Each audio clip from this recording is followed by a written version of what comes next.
Assalamualaikum warahmatullahi wabarakatuh. Perkenalkan, saya Muhammad Darul Ilham. Saya dari Fakultas Hukum Universitas Ahmad Dahlan yang melaksanakan KKN alternatif yang ke-70 yang bertempat di RW 18 Bajiro, Gondokusuman, Yogyakarta. Kali ini saya akan memberikan edukasi tentang hukum berlalu lintas bagi remaja dan masyarakat yang berada di RW 18 Bajiro, Gondokusuman, Yogyakarta. Pelanggaran lalu lintas adalah salah satu problem yang terjadi di kota-kota besar di Indonesia. Bentuknya bisa beraneka ragam, mulai dari menerobos lampu merah, tidak membawa surat-surat penting saat berkendara, sampai berkendara di jalur yang tidak semestinya. Apa itu pelanggaran lalu lintas? Pelanggaran lalu lintas bisa diartikan sebagai pelanggaran atas aturan yang berlaku di lalu lintas, khususnya di jalan raya. Dalam ranah hukum, pelanggaran lalu lintas termasuk bagian hukum pidana yang diatur dalam Undang-Undang Nomor 14 Tahun 1992. Jenis pelanggaran lalu lintas ada banyak sekali.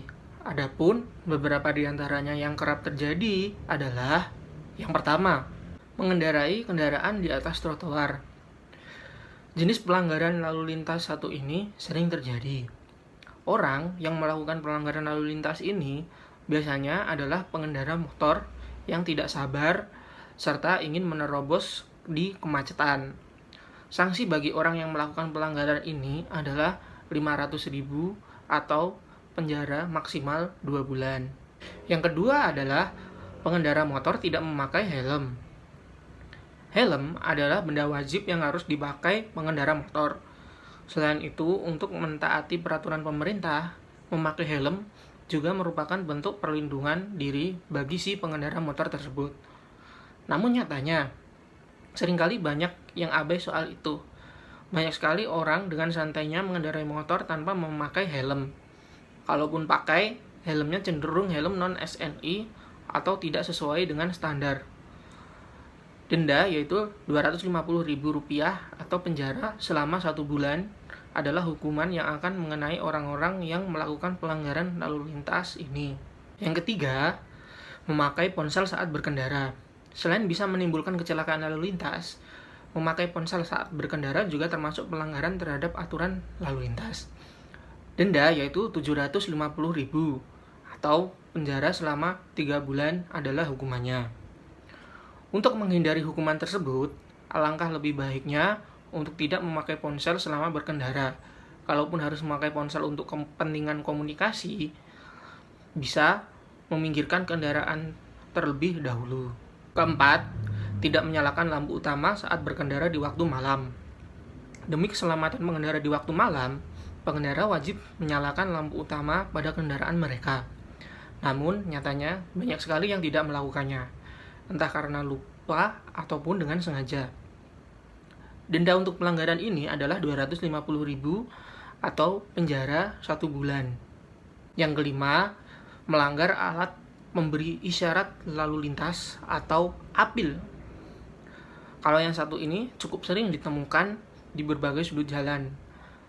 Bentuk pelanggaran ini bisa berbagai rupa, entah itu dengan menerobos lampu merah ataupun parkir di tempat yang sudah ditandai simbol dilarang parkir. Denda untuk pelanggaran ini yaitu sekitar Rp500.000 dan atau penjara selama 2 bulan.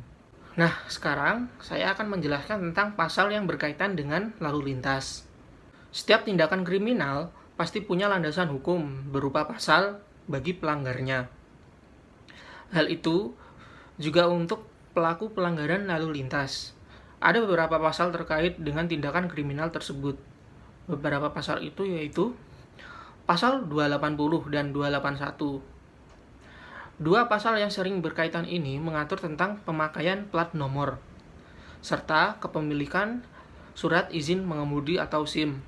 Pemakaian plat nomor pada kendaraan pribadi wajib hukumnya. Jika tidak, pelanggar akan dikenai denda Rp500.000 atau penjara 2 bulan. Hal yang hampir serupa juga berlaku untuk kepemilikan SIM. Setiap pengendara harus memiliki dan membawa identitas tersebut.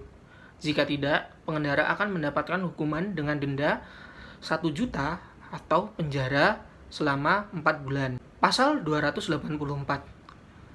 Pasal ini wajib diketahui bagi pengendara motor yang suka melintasi trotoar atau jalur sepeda.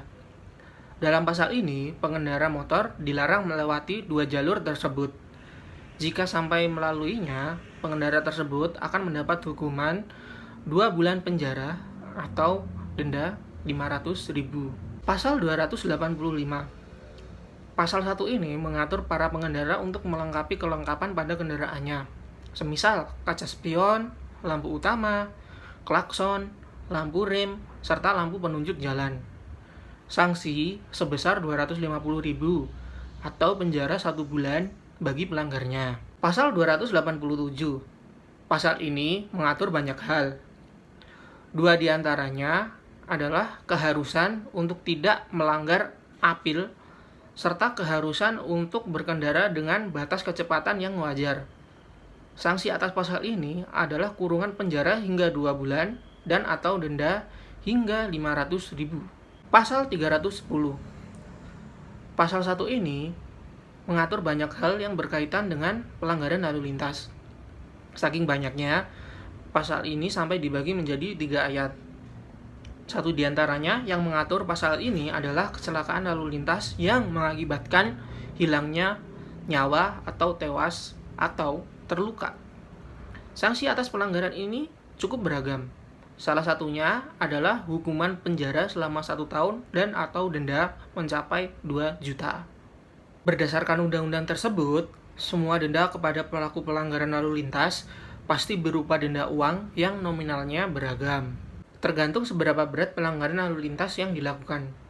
Paling tinggi, denda kepada pelanggaran lalu lintas bisa mencapai 24 juta rupiah. Denda tersebut berlaku kepada pelaku pelanggaran lalu lintas yang sengaja menghilangkan nyawa orang lain dengan kendaraan pribadinya. Denda uang kepada pelaku pelanggaran lalu lintas bisa diganti dengan hukuman penjara atau bisa disertai dengan hukuman penjara. Maka tak heran dalam undang-undang ataupun pasal selalu ada kata dan atau di antara hukuman denda dan hukuman penjara. Itulah sejumlah informasi penting soal pelanggaran lalu lintas, mulai dari definisi hingga denda bagi para pelakunya. Semoga bisa menambah wawasan serta membuat warga terhindar menjadi pelaku pelanggaran lalu lintas. Sekian dari saya, atas kurang lebihnya saya mohon maaf. Wassalamualaikum warahmatullahi wabarakatuh.